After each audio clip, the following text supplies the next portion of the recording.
Aquella noche tuve un sueño horrible.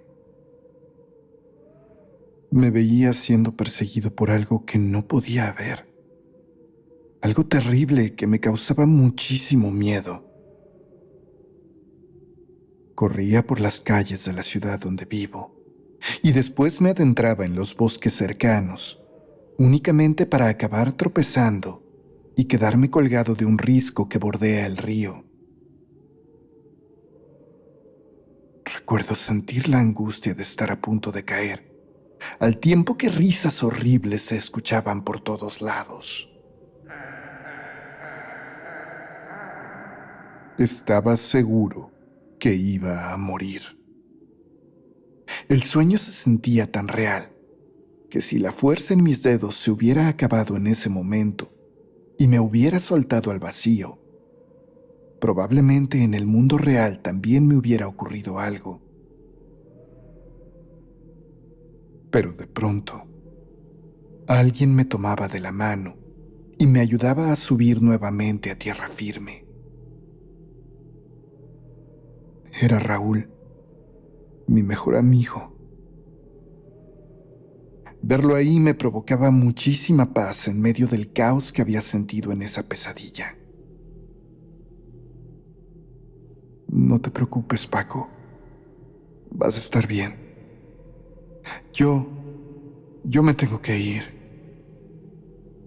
decía Raúl, para después alejarse entre la densidad del bosque, atrayendo con él a aquella presencia que me había perseguido. Desperté.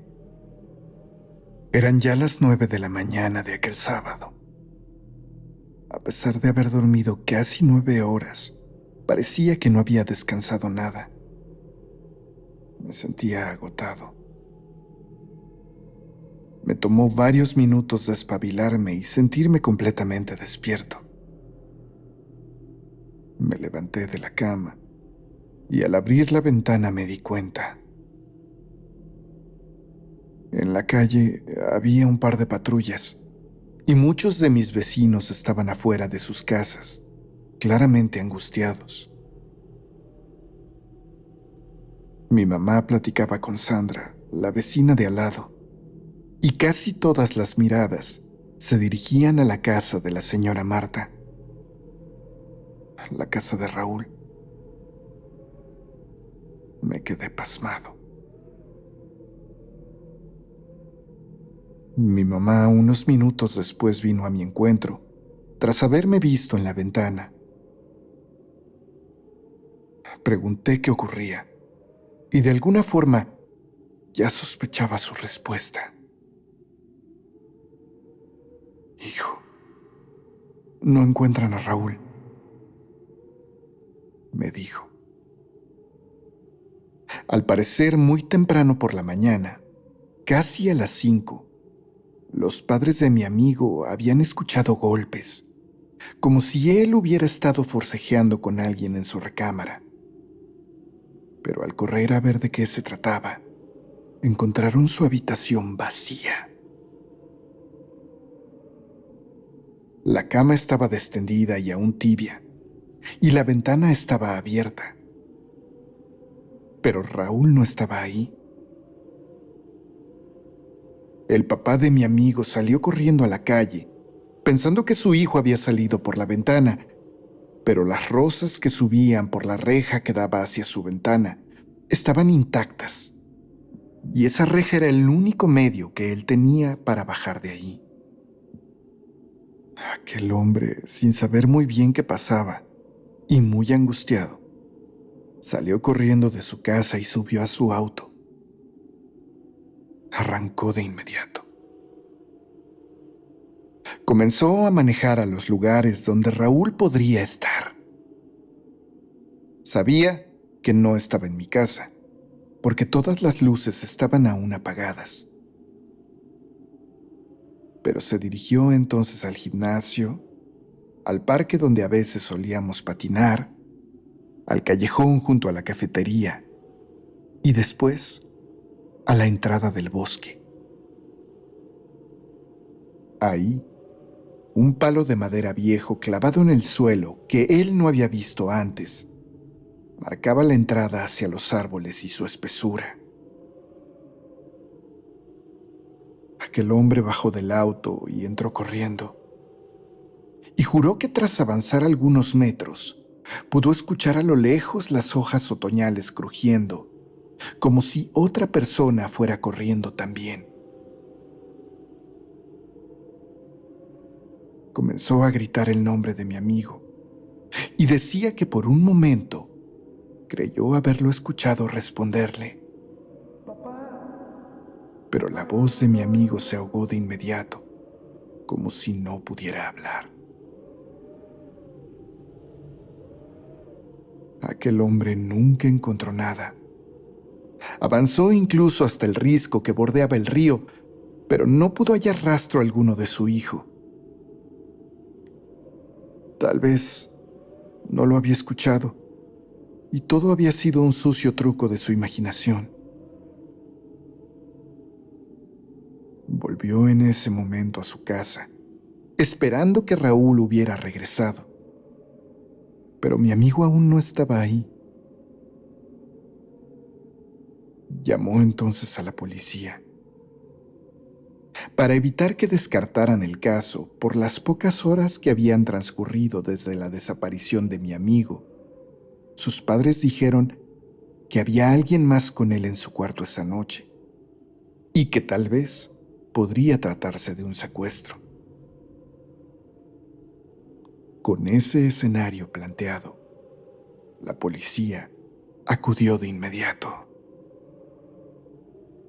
Revisaron todo y no encontraron nada en casa de Raúl.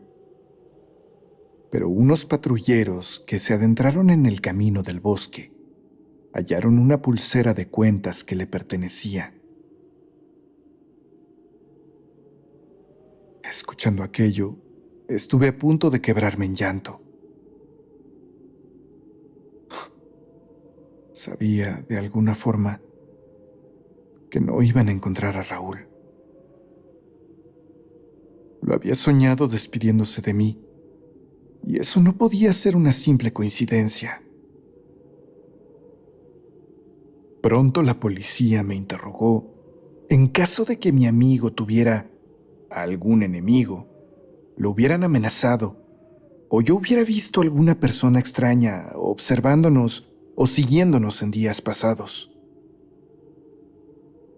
Respondí a todo que no, a pesar de que de hecho sabía que sí habíamos vivido cosas extrañas recientemente, pero, vamos, no sabía cómo explicarlas. Es decir, ¿cómo, cómo podría explicar qué? Encontramos también esto, interrumpió una oficial, entregándole al comandante que me estaba interrogando la mochila de mi amigo. Estaba manchada de lodo y restos de hojas. ¿Dónde la encontraron?, pregunté, y aquella mujer me dijo que estaba cerca del risco, junto al río. Ahora temían que Raúl se hubiera caído o que se hubiera aventado.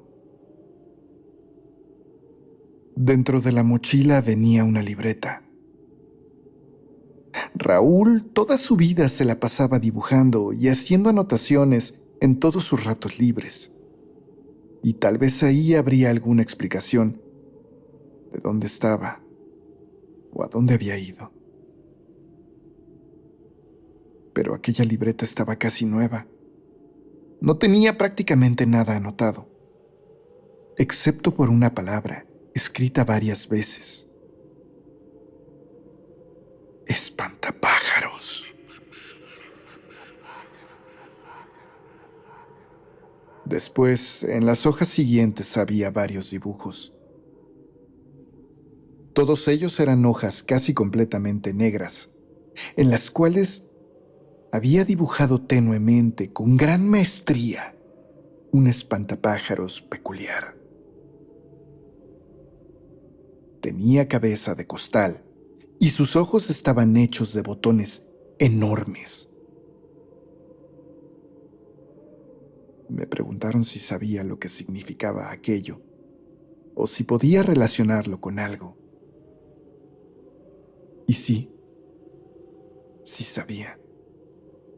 No estaba seguro de cómo iba a explicarlo, pero bueno, era mejor intentarlo.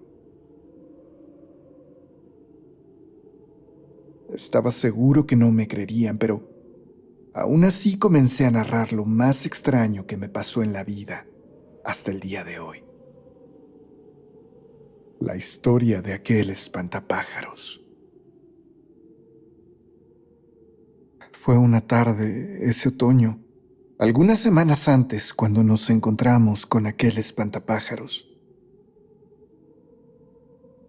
Raúl y yo habíamos pasado por esa misma entrada del bosque docenas de veces y jamás lo habíamos visto ahí. Lucía extraño, viejo y descuidado, con una camisa de franela rota y un sombrero descolorido que apenas cubría la cabeza, hecha de costal. Su rostro parecía dibujado apresuradamente con algo que podría haber sido carbón, y los botones que le habían colocado como ojos tenían un color extraño, café rojizo, casi como sangre seca. Raúl, siempre siendo el más irreverente de nosotros dos, decidió que sería gracioso hacer una especie de ritual de iniciación con ese espantapájaros. «Mira esto, Paco», dijo con una sonrisa. Se acercó y, sin pensarlo mucho, le dio un puñetazo que casi arrancó la cabeza del espantapájaros. Ambos reímos al ver cómo la cabeza colgaba de un hilo, y Raúl terminó tirándolo completamente de su palo, dejándolo tendido en el suelo, en el barro, con los brazos y piernas en posiciones antinaturales.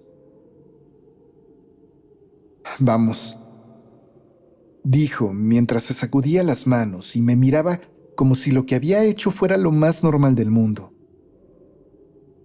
Así que continuamos nuestra caminata, riendo y bromeando sobre el espectáculo que Raúl le había dado al espantapájaros. Nos internamos en el bosque, perdidos entre senderos de hojas secas y árboles altísimos. Pasamos un par de horas caminando y hablando de cosas sin importancia, como lo habíamos hecho tantas veces, hasta que el sol comenzó a caer y decidimos regresar. En parte por la oscuridad, pero también por la sensación creciente de alguien observándonos todo el tiempo, como si algo nos siguiera desde las copas de los árboles. Al llegar a la entrada nuevamente, la risa y las pláticas se desvanecieron de golpe. Ahí estaba de nuevo el espantapájaros, erguido sobre su palo, como si nada hubiera ocurrido. Su cabeza, que Raúl había dejado colgando, estaba perfectamente colocada, pero cosida burdamente con un hilo rojo muy notorio, como si la hubieran reparado en ese momento. Sus ojos de botones parecían mirarnos, fijos y sin parpadear. Los dos nos quedamos inmóviles, sintiendo una incomodidad creciente en el estómago. Ninguno dijo nada, pero en el fondo, ambos sabíamos que había algo terriblemente mal con ese espantapájaros.